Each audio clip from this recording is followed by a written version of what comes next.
तालाब सूख गए, पीने के पानी सूख गए, सब जगह त्राह मच गई। हर जगह कहीं कई वर्ष हो गए पानी नहीं बरसा। क्या करना चाहिए? मनुष्य के हाथ से बाहर की बात है। जो चीजें ऐसी हैं जो मनुष्य अपने आप नहीं कर सकता, उसको बड़ों की सहायता से पूरा करता है, और उसके लिए बड़ी शक्तियां चाहिए। भागीरथ जी ने विचार किया कि इसके लिए कौन चाहिए? गंगा चाहिए, जो स्वर्ग से लेकर के जमीन पर लाई जाए। गंगा जी को स्वर्ग से जमीन पर लाने के लिए भागीरथ चले गए। भागीरथ चले गए तो क्या करना पड़ा आपको मालूम है? खुशामद नहीं करनी पड़ी गंगा की, तब करना पड़ा। खुशामद से कोई काबू में आता है? कोई नहीं आता, एक भी नहीं आता। प्रार्थना करने से, चावल चढ़ाने से, अक्षत चढ़ाने से, धूप दीप नैवेद्य चढ़ाने से कोई भी बड़ी शक्ति देवता नहीं आ सकती। आप आ जाएंगे? आपको हम थोड़े से चावल दे दें या एक शक्कर की चुटकी दे दें तो आप कोई बड़ा काम कर देंगे हमारा? क्यों क्यों करेंगे? बड़ा काम नहीं करेंगे। ऐसे बड़े कामों के लिए तप करने पड़ते। भागीरथ ने तप किया, तप करने की वजह से वो ज्ञान की गंगा को लाए वहां से, स्वर्ग से। तो फिर देवताओं ने मदद की। अपनी मदद आप करता है, उसकी ईश्वर भी मदद करता है। शंकर भगवान ने उनकी मदद की, हमारी भी मदद की है, हमारे गुरु ने हमारी मदद की है। क्यों? क्योंकि हमारे हमारे सामने मकसद बड़े मकसद रहे। तो शुरू से आखिर तक जो कुछ भी हम काम करते रहे, बड़ों के लिए काम करते रहे, उद्देश्यों के लिए काम करते रहे, आदर्शों के लिए काम करते रहे, मानवता के लिए काम करते रहे। अगर ये बात नहीं रही होती, हमारी नीयत वही रही होती कि जो कुछ भी हम करेंगे अपने लिए करेंगे, अपनी बीवी के लिए करेंगे, अपने बच्चे के लिए करेंगे, अपने साले के लिए करेंगे, अपने बहनोई के लिए करेंगे, तब ये सब देवता हमको सुन करके भाग खड़े होते हैं और ये कहते बड़ा गंदा कमीना आदमी है। गंदे और कमीने आदमी के लिए क्यों क्यों क्यों मदद करें? अपने हाथ पाँव से कीजिए, रोटी कमाइए, और जो कुछ भी खाइए या किसी को दे दीजिए, फेंक दीजिए, कुछ भी कीजिए।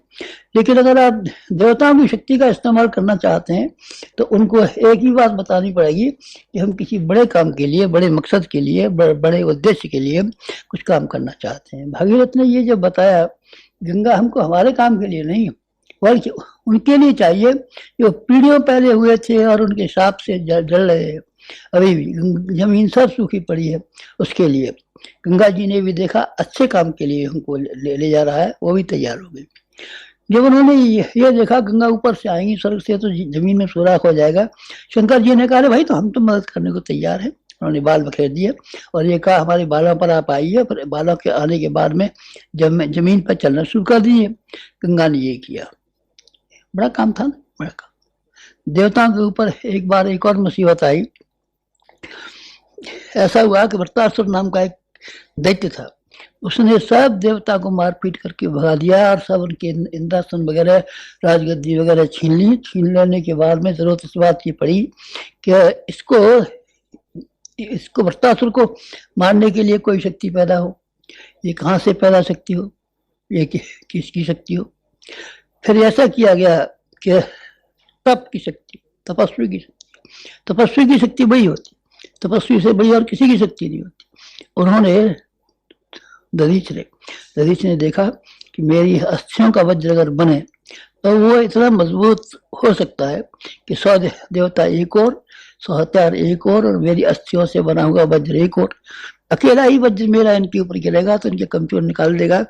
बस दधीच ने तप किया, तप करने के बाद में इंद्र को बुलाया और बुला करके कहा हमारी हड्डियां आप ले जाइए, इससे वज्र बना लीजिए और वो वज्र आप वृत्रासुर के विरुद्ध काम में लाइए और देखिए कि आपकी समस्या हल होती है कि नहीं। वास्तव में हो गई, ऐसा ही हुआ। इंद्र ने उनकी दधीच की अस्थियों का ये बनाया, वज्र बनाया और वज्र बना करके और ये सब काम कर लिया और ये बड़ा बड़ा काम हो गया। बड़े कामों के लिए बड़ी त्याग की जरूरत पड़ती है, छोटे त्याग की जरूरत पड़ती होती। चावल अक्षर धूप दीप नैवेद्य से होता तो हम ही कर देते, या कुछ हवन वन करना होता तो घी और चावल मंगा करके पूजा पाठ करके हम ही कर देते। ये बड़ा काम है, इसके लिए बड़े त्याग की जरूरत है। इसमें दधीच जैसा त्याग करने वाले आदमी होने चाहिए। इसके लिए भागीरथ जैसे त्याग करने वाले होने चाहिए, इसके लिए बड़े आदमी होने चाहिए। तो फिर बड़े आदमी कहाँ से आएंगे? हमने कहा ना आपसे कि भगवान केवल उनकी सहायता करता है जो बड़े कामों के लिए, बड़े उद्देश्य के लिए अपने आप को होम देते हैं। सुग्रीव का साथ में यही हुआ, बाली उसके हनुमान के साथ ये हुआ। हनुमान सुग्रीव के यहाँ नौकरी करते थे, वाली का मुकाबला नहीं कर सके। वाली का मुकाबला सुग्रीव कर सकता था, न हनुमान कर सकते थे। दोनों भाग खड़े हुए और भाग खड़ के एक पहाड़ के नीचे जाकर के छिप गए। वही अपना गुजारा कर रहे थे किसी तरीके से बस। लेकिन जब उन्होंने रामचंद्र जी को देखा, रामचंद्र जी के काम में, सीता जी को तलाश करने में और लंका का दहन करने में, राक्षसों से लोहा लेने का जोखिम, जोखिम कहता हूं मैं आपसे, जोखिम उठाने को हनुमान तैयार हो गए। हाँ साहब चलिए हम जोखिम उठाएंगे, जोखिम उठाएंगे तो भगवान की कृपा भी पाएंगे। जो आदमी जोखिम नहीं उठा सकता, केवल फायदा ही फायदा, फायदा ही फायदा, फायदा ही फायदा तो तलाश करता है, उसको मैं क्या कह सकता हूँ। उसके लिए बहुत से आदमी हैं, सट्टा लगाते हैं, जुआ खिलवाते हैं, लॉटरी के नंबर बताते हैं, गांजा पीते हैं और बताते हैं, ऐसे बहुत से आदमी वहां जाइए। लेकिन जो महापुरुष हैं, महापुरुष महाकामों के लिए ही सहायता करते हैं। रामचंद्र जी ने अपनी सहायता की और हनुमान जी में इतनी शक्ति आ गई कि वो पहाड़ को उखाड़ करके ले आए। एक, उन्होंने लंका को छलांग मार दी। दो, उन्होंने रामराज की स्थापना करने के लिए वो काम किए, बड़े गजब के काम थे। और रामचंद्र जी का इतना बड़ा प्यार पाया कि जब राम पंचायतन के फोटोग्राफ आपने छपते देखे हैं ना, उसमें एक छपा एक और बैठा है, हनुमान बगल में। ये कौन है इनका? यह रामचंद्र जी का भाई, भतीजा, नाना, मौसा, ताऊ। अरे कोई नहीं है बाबा, ये वो है जिसने कि रामचंद्र जी को अपने आप को सुपुर्द कर दिया था।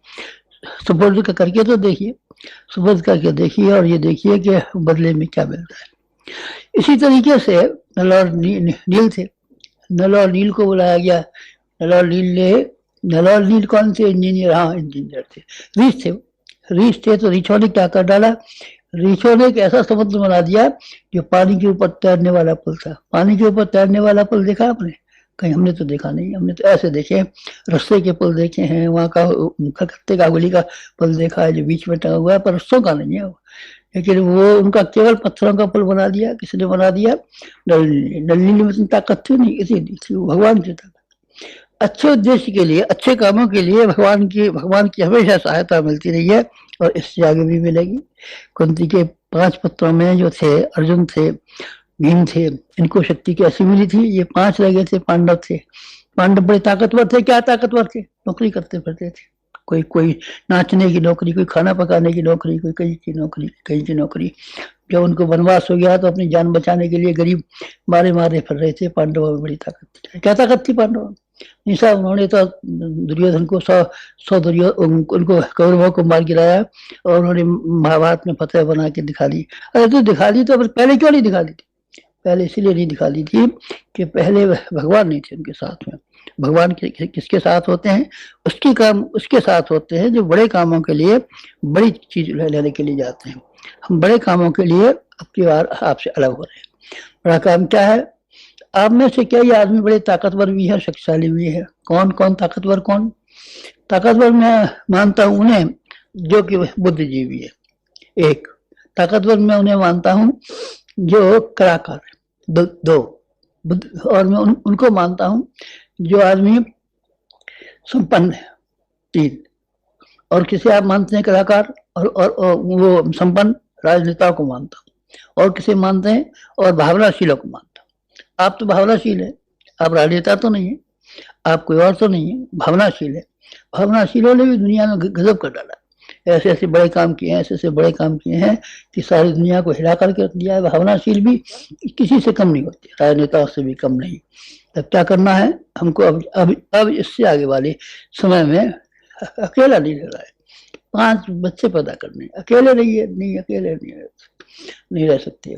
तो फिर बुढ़ापे में आपने ब्याह कर लिया, नहीं ब्याह नहीं किया, तो फिर क्या कर दिया? बच्चे पैदा करेंगे। बच्चे कैसे पैदा करेंगे? बच्चे ऐसे पैदा करेंगे जो कि बड़े बच्चे हों। उन्होंने, वायु ने, पवन ने एक बच्चा पैदा किया था, इसका नाम हनुमान था। बजरंग बली था, ऊपर से पटक दिया। देखें ये है भी कुछ के नहीं, पत्थर की शिला को तोड़ के फेंक दिया, तो बजरंग बली था। पवन से पैदा हुआ था। कर्ण जो था सूर्य से पैदा हुआ था, उसके पास कवच कुंडल थे। इस तरह की हमको और अपने सहायकों की आवश्यकता पड़ी है। जो 5 जिनका मैंने नाम गिनाया, उन नाम गिनाने वालों को हिला करके रखे और इनको ठीक कर सके और इनको ये दे।